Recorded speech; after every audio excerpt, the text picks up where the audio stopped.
caros alunos, bom dia a todos, sejam muito bem-vindos às nossas revisões da disciplina de História, né? Nas aulas de hoje e nas próximas semanas nós vamos observar alguns conteúdos que ao longo do bimestre nós acompanhamos e nós vimos que eram bastante interessantes e relevantes, né? E agora eles serão para responder as questões que eu estou enviando a vocês e também para ajudar na grande avaliação, ok? Gente, qualquer dúvida que vocês venham a ter, não hesitem em me chamar, que eu vou estar aqui para esclarecer todas elas, certo? Forte abraço a todos e vamos então dar início à nossa revisão da disciplina de História. Como eu falei para vocês na aula anterior, nós vamos dar início, à nossa revisão de conteúdos visando a nossa avaliação bimestral. Vamos observar aqui alguns conteúdos que vão ser bastante importantes, para vocês compreenderem, conteúdos que nós vimos nas aulas anteriores, ao longo desse bimestre, que vão estar presentes na avaliação de vocês, seja ela presencial ou online. Uma coisa que eu quero deixar bem claro aqui para vocês, é que haverá diferenças entre a prova que vai ser aplicada de forma presencial e a prova que será aplicada de forma online, ok? Os conteúdos serão os mesmos, mas as questões serão diferenciadas, visando um melhor desempenho real, vamos dizer assim, dos alunos, tanto os presenciais quanto os online, ou aqueles que porventura, por algum motivo, vão acabar fazendo a prova online. Enfim, nós vamos observar aqui agora quais são os conteúdos que nós iremos utilizar. A princípio, nós vamos ter aí a exploração mineradora no Brasil colônia, todo o conteúdo relacionado à mineração no Brasil. Nós vamos observar na avaliação, vai estar presente, a Revolução Industrial, a primeira fase, a segunda fase da Revolução Industrial e a Era Meiji também estarão presentes. A Era Meiji, vamos dizer que ela é um processo da Revolução Industrial à parte, porque ela vai contar como que o Japão saiu de uma fase praticamente feudal, de um sistema feudal, para era industrial em pouquíssimo tempo. E também nós vamos ver os conteúdos relacionados às revoluções burguesas, no caso aqui com destaque para a Revolução Inglesa e para a Revolução Francesa. Nós vamos ver esses conteúdos, principalmente a Revolução Francesa, nesse contexto das revoluções liberais.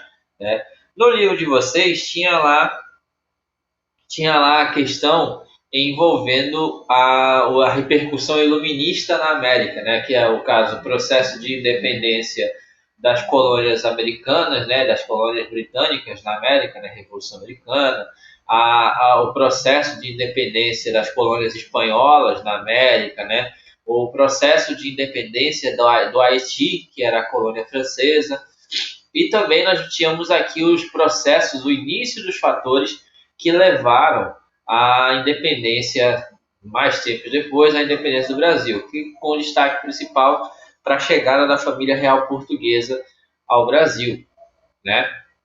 Esse conteúdo aí ele não vai estar presente na avaliação de vocês. Esse conteúdo ele foi direcionado para o trabalho, foi o conteúdo do trabalho bimestral, e esse conteúdo então não estará presente na avaliação, certo? Apenas esses conteúdos aqui que estão aqui na apresentação para vocês serão utilizados na avaliação. As questões que nós estamos observando aqui nessa revisão, em sua maioria, vão auxiliar a vocês responder as questões da prova propriamente ditas. Não vai ser o caso de algumas questões ou das questões aqui da revisão estarem presentes na avaliação.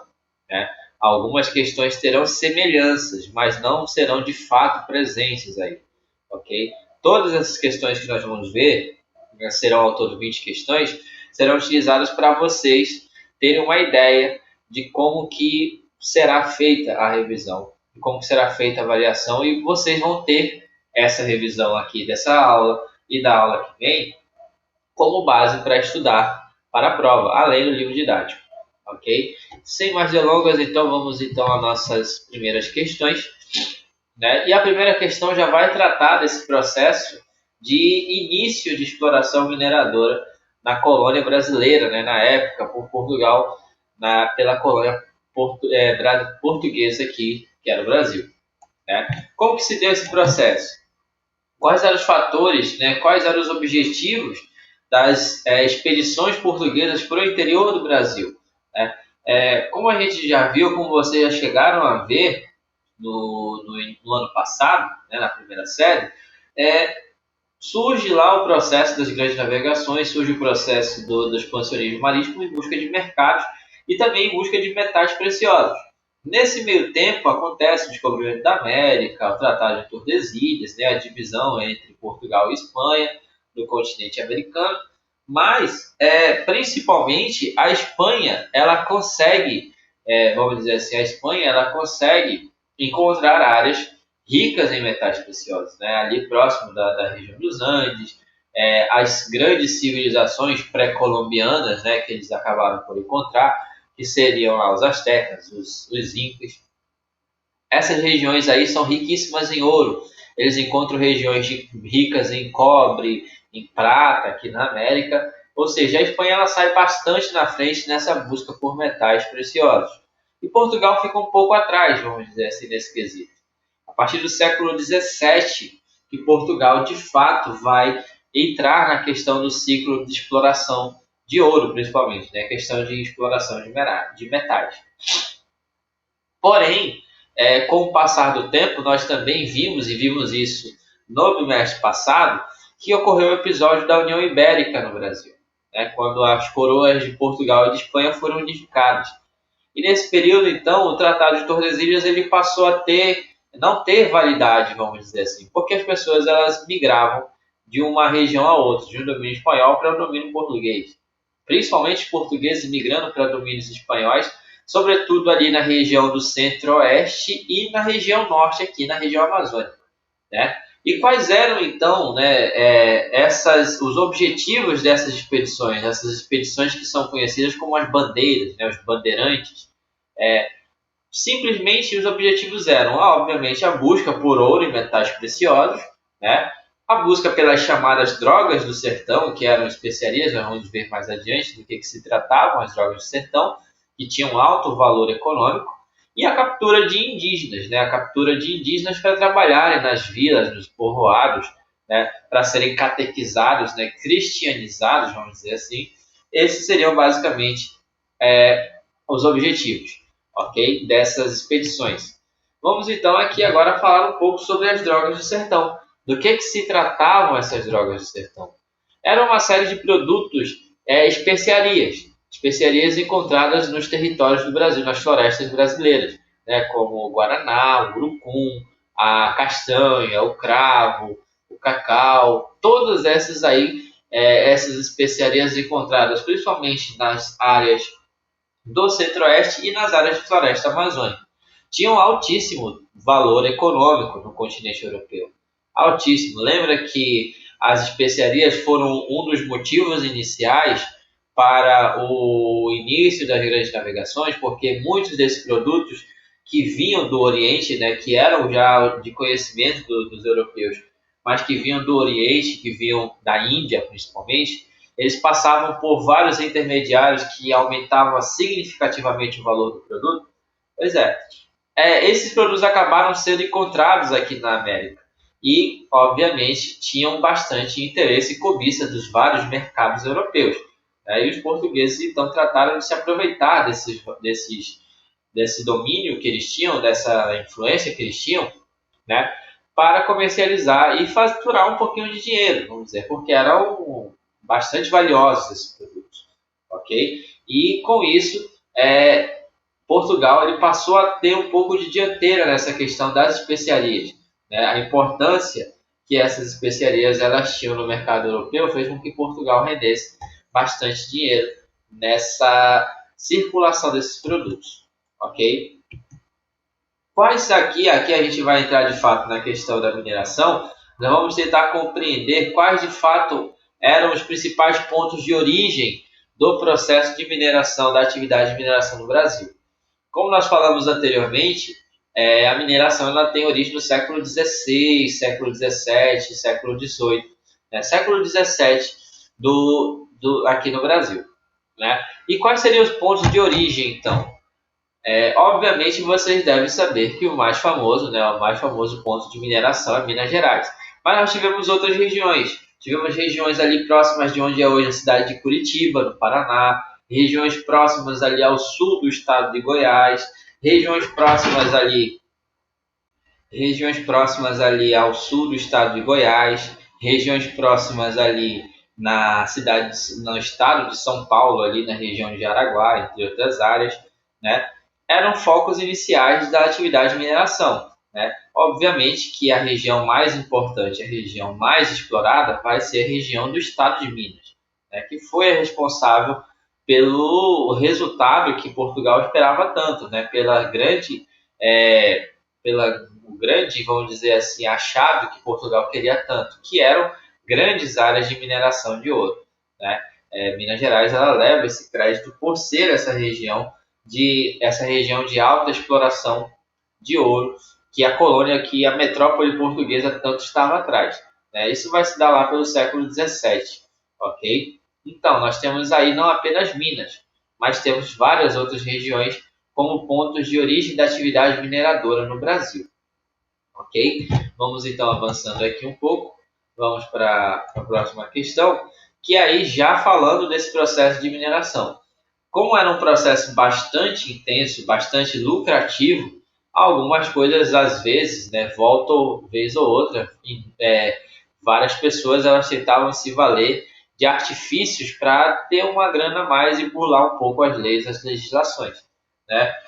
Centenas de milhares de pessoas de outras partes daqui da colônia brasileira e até mesmo de Portugal vieram para a região de Minas Gerais para tentar se dar bem nesse quesito, né, de encontrar alguma área de exploração de ouro e fazer um pouquinho de fortuna, vamos dizer assim. Né? Porém, Portugal já sabia muito bem dos riscos que iria acontecer com essa alta chegada e com a possibilidade de que alguns recursos, né, algumas pepitas de ouro, um percentual desse ouro viesse a ser desviado, não entrasse diretamente no Tesouro Real. E eles começaram a tomar, então, uma série de medidas. Né? Dentre elas, vão aparecer aí as chamadas casas de fundição. Mas do que se tratava? O que seria essas casas de fundição? As casas de fundição, elas iriam recolher o ouro extraído pelos mineradores. Iria fazer todo o processo de refino, de purificação e iria transformar o ouro em barras. Para Portugal, não iria ouro em pepitas. Né? Portugal, com as casas de fundição, ele padronizava, vamos dizer assim, o ouro que era trazido até lá. Né? O ouro era levado a Portugal em barras, né? Onde era cunhado, tinha o selo real português que identificava que aquele ouro estava sendo recolhido pela coroa. Né? Temos aí as várias legislações voltadas a essa questão do ouro, da extração do ouro, de como que o ouro era coletado, como que ele era identificado e como que era pago, né, o percentual ao governo de Portugal. Né? Tinha lá a questão do quinto, onde 20% do ouro coletado era taxado no imposto para a metrópole portuguesa. Né? E uma vez que isso não acontecesse, à medida que isso fosse se tornando reincidente, a pessoa que não pagasse o quinto real, o quinto devido ao governo português, ela era acusada do crime de derrama. Acontecia a derrama, que é quando o governo ele intervém para se ressarcir, vamos dizer assim, do prejuízo que aquela pessoa causou aos portugueses. Né? Então, as casas de fundição elas entravam nesse sistema como identificadoras de todo o ouro que era coletado nas áreas de mineração. Certo? Vamos aí, então, saindo um pouco dessa questão já da sociedade mineradora brasileira e entrando na questão da Revolução Industrial, né, que foi um evento bastante significativo, vamos dizer assim. Okay? Do que se tratava, então, a Revolução Industrial? De um modo bem simples, a Revolução Industrial ela foi um período de grande desenvolvimento tecnológico surgido no século XVIII na Inglaterra. né, e que logo a seguir se espalhou pelo mundo, né. Nós vamos ter aí mudanças significativas no processo de produção, né, de fabricação de produtos, no processo de organização do mercado de trabalho, das atividades de trabalho, que vai gerar mudanças não apenas no ponto de vista econômico, mas também no ponto de vista social, né, onde vão surgir novas classes de trabalhadores. E esse processo também, do ponto de vista econômico, ele vai consolidar a formação do capitalismo, né? Que o capitalismo seria o acúmulo, né? A forma econômica que favorece o acúmulo de capital, ok? Então, basicamente, esse processo que nós vamos conhecer como Revolução Industrial vai ter sua origem lá na Inglaterra, né? A partir do século XVIII. E aí nós vamos ver adiante mais fases, né? Quais as características das fases do processo de Revolução Industrial, né? Seus principais fatores relevantes, importantes, mas em suma é isso, é o surgimento e o desenvolvimento tecnológico de produção através da indústria, né? Isso define muito bem a questão da Revolução Industrial, certo? Vamos então aqui ver essa diferença no modo de produção, como que se dava essa diferença de modo de produção, né? Aqui ele quer saber a diferença entre manufatura e maquinofatura, né? Nós vamos ter 3 modos de processo de produção, que vai ser o artesanato, que é onde um indivíduo só ele fazia todo o processo com as suas ferramentas, levava bastante tempo. E aí nós vamos ter a manufatura, aonde não só um indivíduo mais vai fazer, mas vários indivíduos vão dividir as tarefas entre si. Vamos supor que ele iria fazer uma cadeira.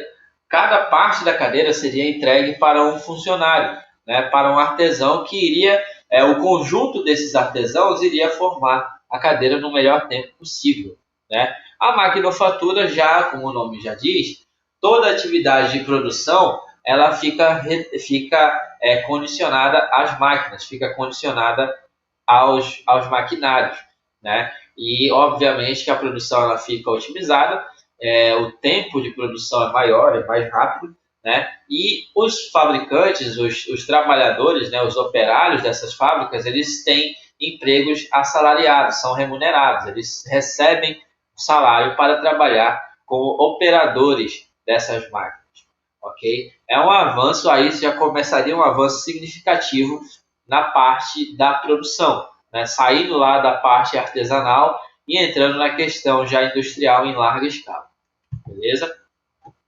Ainda nesse contexto da Revolução Industrial, nós vamos entender por que a Inglaterra, né, ela vai ser considerada como a fábrica do mundo na primeira fase da Revolução.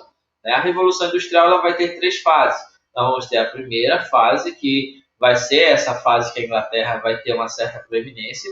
Nós vamos ter a segunda, que já vai ser a dinamização do poder industrial entre várias outras regiões do planeta, ok? E nós vamos ter aí o terceiro processo, que é o que nós vivemos, que já vai ser mais voltado para a questão tecnológica, para o desenvolvimento tecnológico e com esse desenvolvimento de várias relações de trabalho, vamos dizer assim, ok? Mas vamos ficar aqui, vamos focar um pouco nessa primeira fase, né? Compreender o porquê disso.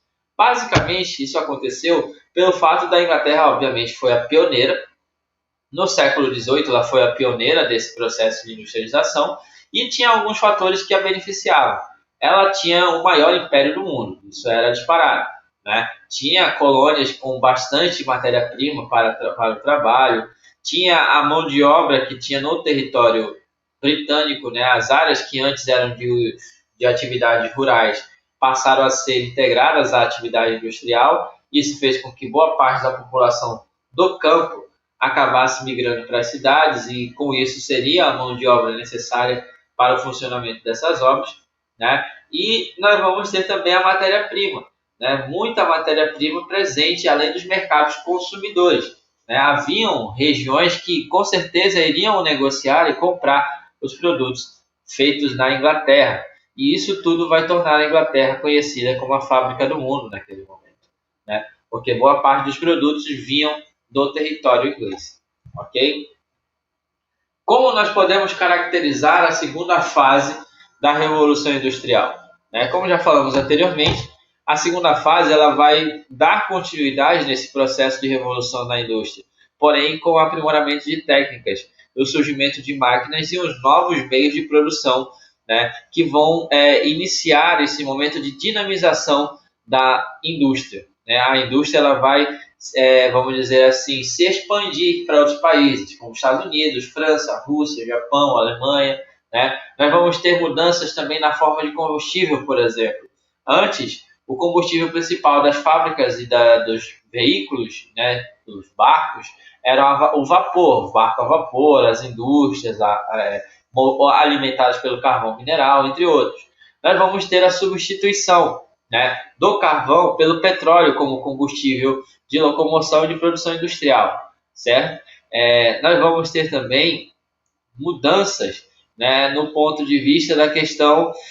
Nós vamos ter mudanças no método de trabalho, nós vamos ter um trabalho mais dinamizado, mais acelerado, vamos dizer assim, voltado para a questão do lucro. Né? Okay? Basicamente isso, a Revolução Industrial fase 2, ela vai se caracterizar pelo aprimoramento de técnicas, pela utilização de novos meios de produção e pela expansão da indústria, que sai só da Inglaterra a exclusividade e passa a existir focos de industrialização em outros lugares do mundo. Okay? E aqui o caso à parte que nós estávamos falando, que é a questão da Era Meiji. A Era Meiji ela vai corresponder todo o período que o imperador Meiji do Japão governou, né, de 1867 a 1912. O que acontece nesse período? Acontece um alto processo de industrialização japonesa. O Japão, até então, ele vivia de uma forma completamente isolada do mundo. Né? O Japão ele não tinha contato, vamos dizer assim, com o mundo exterior. E isso muda com a imposição de tratados e com a chegada de missões colonizadoras, com missões religiosas, missões comerciais de países da Europa, como Portugal, a Inglaterra, os Estados Unidos. Depois eles entram em contato com o Japão. E o Japão, o imperador Meiji, ele observa e não quer se tornar, por exemplo, que o Japão tome o mesmo caminho que a China, que aos poucos, no mesmo período, estava sendo influenciado e ocupada, se tornando áreas de interesse de outros países e outras potências europeias.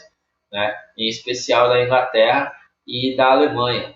Né? O Japão, o imperador Meiji, então ele passa a investir, né, no processo de industrialização japonesa, criação de ferrovias, melhoria das atividades urbanas, entre outras coisas. Né? Todo o reinado dele vai ser pautado nessa situação. Né? O Japão, nesse período, vai conhecer uma industrialização muito acelerada, né? E em pouco tempo se torna uma potência mundial de bastante, vamos dizer assim, bastante projeção.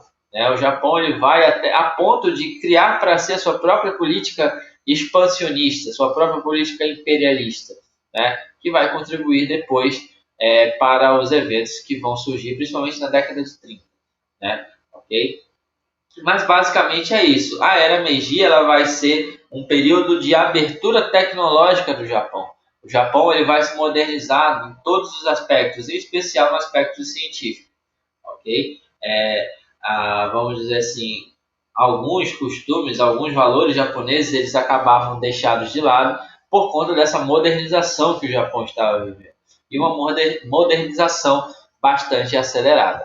Ok? E aí, para finalizar aqui essa nossa primeira parte, vamos tentar compreender o que foi a Revolução Puritana. Aqui nós já entramos na questão das revoluções burguesas.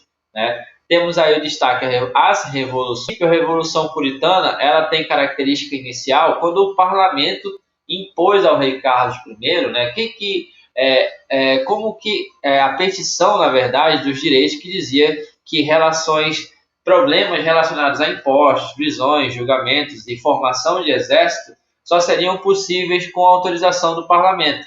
O rei aceitou a imposição, porém ele não a cumpriu.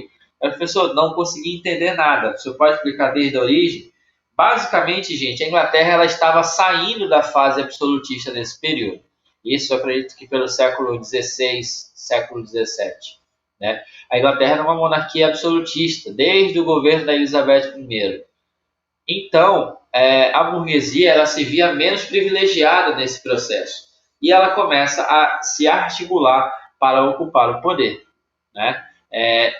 Ela já ocupava, vamos dizer assim, o poderio no parlamento. Só que o parlamento britânico ele não tinha o mesmo estilo de reuniões como é atualmente. Né?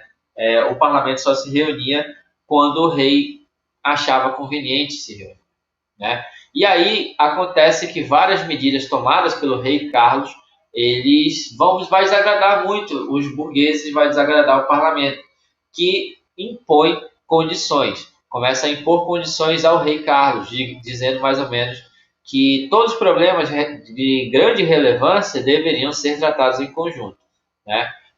O rei acaba não cumprindo essa imposição, né? Não cumprindo essa determinação do parlamento e irrompe assim então a Revolução Puritana, né? Depois nós vamos ter a Revolução Gloriosa. No período do início do século XVII até o final, a Inglaterra ela passou por grandes transformações e agitações políticas, até no final nós termos aí a consolidação do poder do parlamento diante da monarquia britânica. Ao final, quando nós formos observar um pouco sobre a Revolução Gloriosa, nós vamos observar que havia uma frase dita que o rei reina, mas ele não governa. O que se trata disso? O rei ele é a figura do chefe de Estado, porém ele não exerce poder de governo. O poder de governo, ao final dessas revoluções inglesas, vai ficar concentrado no parlamento, nas duas áreas de atuação do parlamento, que nós vamos ter então a área da Câmara Alta, que é a Câmara dos Lordes, e nós vamos ter a Câmara dos Comuns, todos esses fatores bem assegurados após a Revolução Puritana no continente britânico, ok? Gente, no mais é isso, tá? Eu espero que vocês tenham gostado do conteúdo. Na próxima aula eu vou enviar essas questões para vocês responderem. São 20 questões, as próximas 10 vocês respondam e na aula seguinte nós iremos dar continuidade a esse processo de revisão. Basicamente tudo que está aqui vai ajudar vocês, se vocês quiserem se basear apenas pelas videoaulas e pelas questões, tudo bem, ok? Isso vai ajudar bastante vocês quando chegar à avaliação bimestral, certo? No mais é isso, gente. Eu espero que vocês tenham gostado do conteúdo. Qualquer dúvida eu vou estar à disposição. Estudem, façam a revisão. Na próxima aula iremos corrigir tudo tranquilamente, ok? Forte abraço a todos e até a nossa próxima aula.